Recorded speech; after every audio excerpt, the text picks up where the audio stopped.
बेगम बेगम घर छॾे हिते पार्क में अची वही रही मूंखे किथे हली लिका है मुंहिंजे हथां खून थी वियो आहे। छा खून थी वियो? हा इहो तो छा कयो मुआ?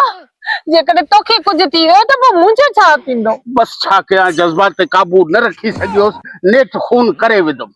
पर कंहिंजो खून करे आयो? छो करे आयो? जेकॾहिं तोखे फांसी थी वई त पोइ मां केॾां वेंदसि? तूं केॾां वेंदीअ? तूं सॼी ज़िंदगी रनड़ी थी मुंहिंजे इंतज़ार में ई रहंदी ऐं पोइ आख़िर में नेठ तूं बि मरी वेंदीअ। ये न चो। बस आउं छा करियां, जज़्बात पंहिंजा नथो काबू करे सघां। मुंहिंजे हथां थी वियो, खून सो थी वियो। हाणे मूंखे लिकाए, हाणे पुलिस पादर खणियो मूंखे ॻोल्हे पई। मां तोखे किथे लिकायां? यादि कर, मूंसां शादी खां अॻु तुंहिंजो नबूअ सां इश्क हलंदो। तूं मूंखे छॾे वञी नबूअ सां शादी कजि। अरे इहो तूं छा थो चईं? नबू त हाणे वीचारो 13 ॿारनि जो पीउ थी वियो आहे। जेकॾहिं 13 ॿार पहिरीं ज़ाल मां ॼणई या 2 ॿार तो मां ॼणई त को ॾोह थी पियो या? अरे तोखे थी छा वियो आहे? कहिड़ी ॻाल्हि पोइ करे खून करे आई? तुंहिंजो दिमाग़ फिरी वियो आहे? बस आउं छा करियां, आउं पाण सां गॾु तोखे त जेल में त नथो रहे सघां न। मां कुझु बि नथी ॿुधण चाहियां। मुंहिंजो न थोड़ी आहे जो तूं मूंखे थो फासाई। आउं चवां थो नबू अॼु बि तो ते आशिक़ आहे। हू राति जो 2 टे चकर भितियूं टुपी आयो आहे, मूं जूता हणी खेसि भॼायो आहे। मूंखे यकीन आहे तो सां बेहद प्यार थो करे। हू मूंसां प्यार नथो करे, हुनजी बकरी ते बदल हू पंहिंजी बकरी खे ॾिसण ईंदो आहे। अरे पोइ तो मूंखे पहिरीं छो कोन ॿुधायो त आउं बकरी कोई छॾियां? निभागो अचे ई न। बकरी छो कुई आहे? वरी हुनजा 25,000 केरु भरे ॾिया? आउं तोखे चवां थो त नबू तुंहिंजे लाइ सही रहंदो। मुंहुं मां हथ कढ। मां कुझु बि नथी ॿुधण चाहियां। मूंखे न को नबू खपे, न को पंहिंजा माइट, मूंखे तूं खपे। घोड़ाड़े आउं खून करे आया, तोखे छा सम्झायां?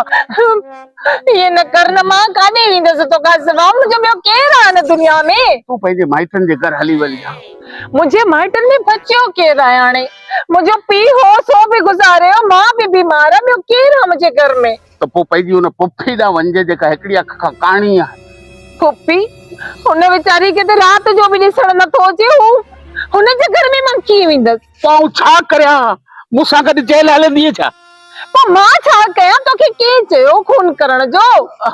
तोखे ख़बर आहे त मूं कंहिंजो खून कयो आहे? हा त उहो ई त पुछां थी, कंहिंजो खून करे आयो आहीं? पीरू वारी कुकड़ जो। तो भाउ पीरू वारी कुकड़ खे मारियो अथई? हा हा। हो त मुंहिंजो साह ई कढी छॾियो हो। जेॾी महिल गटीअ मां मटां इहो कुकड़ ढोयो तो मूंखे चुंबू वणे। मूं पिणसियो खाटायो छा? ॿियनि खे नथो चुंबू वणे? अॼु त कोई आयो आहियां।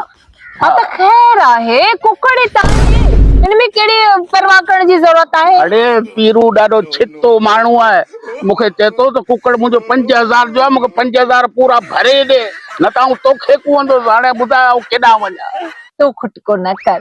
5,000 रुपया मूं जमा करे रखिया आहिनि, तोखे उहो ॾेई छॾींदसि। उहो जेको ताक़त नंढड़ी पेची आहे जंहिंमें 5,000 पेलो आहे, उहे तो जमा करे रखिया आहिनि? हा उहे मुंहिंजा ई त आहिनि। उहे त राति खणी आउं जुआ में हाराए आयो। छा? तो मुंहिंजे जमा थियल पैसा जुआ में हारे छॾिया? त छा करे छॾियो? मतां पोइ पीरू खे छा ॾींदासीं हाणे? वो तो तू ॿुधाए न, मां पीरू खे पाण छा ॾेई तुंहिंजी जान छॾाईंदसि? हाणे मां पीरू खे चवां थी तोखे बि ईअं ई कुठे जीअं तो हुनजे कुकड़ खे कुठियो आहे। हाँ हाँ। आयो रे मां।